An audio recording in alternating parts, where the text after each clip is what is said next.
Hi friends, Cole from Selkirk United Church here with our midweek message for November 18th, 2020. First, I want to share with you some information that we received at the church this week from our friends over at Nova House. They sent us some information about how we can all support them in their important work. And I'd like to just read it straight from their poster. They're calling this Power of the PJs. It says, November is Domestic Violence Awareness Month in Manitoba. Each year, Manitoba's family violence shelters assist thousands of women and children who are fleeing domestic family violence. Those in need sometimes arrive at the shelter with just the clothes on their backs.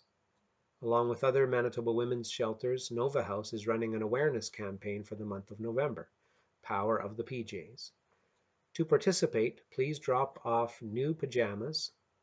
Socks, towels, and face cloths are also welcome at any of the following locations in Selkirk and St. Andrews between November 1st and 30th, 2020. So we still have a couple weeks. Twice Over Thrift Store, that's on Manitoba Avenue.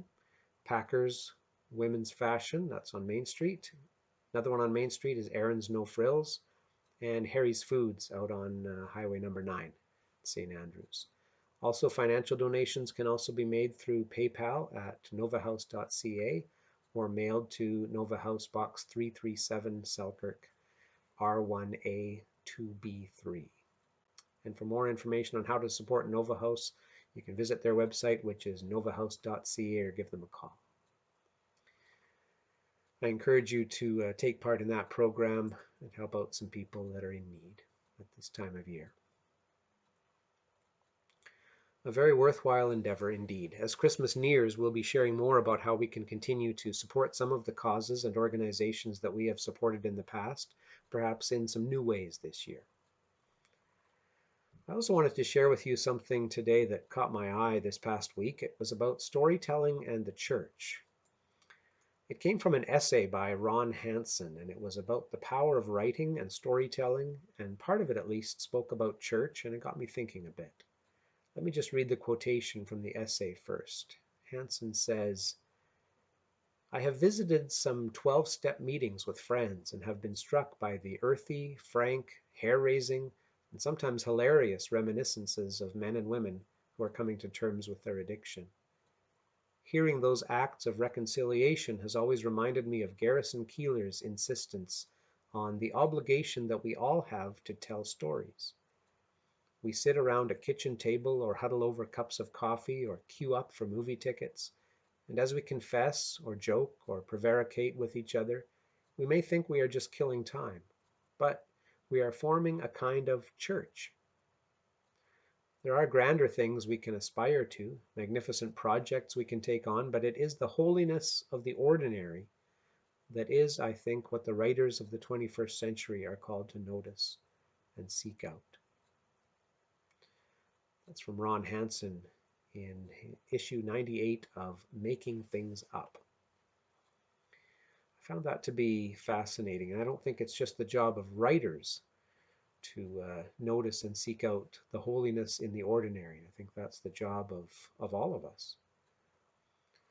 The person who shared the article added that she thought that this description of Hansen's is what church is supposed to be like. And I think what she meant by that is that besides the formal liturgy and the singing and the scripture and all the things we think about when we think about church, or at least when we think about Sunday morning church, there is another very important, I would even say very holy aspect to being the church. And that's what Hansen was getting at when he talked about what happens when we gather together and share our stories, when we talk with each other, when we share life with each other. And that happens in church kitchens and church halls, around our own kitchen tables and on our balconies and decks and over the phone. These days it happens by email and on Skype and Zoom and Facebook and all sorts of ways, but it happens. And we've become very adaptable in how we make that happen, but we do make it happen. We continue to share our stories, both the negative and the positive. We continue to be the church with one another and for one another by building each other up, listening to each other, supporting each other, telling our stories and hearing each other's stories, and continuing to create a community that cares about each other and loves each other and learns from each other. And I know that God is in the midst of it. So keep sharing your stories and keep listening to the stories of those around you.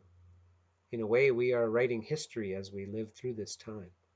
Hopefully, we write our chapters with love and respect and support for others as we journey together. May God be with us through it all. Take care, everyone. Be well. Stay safe.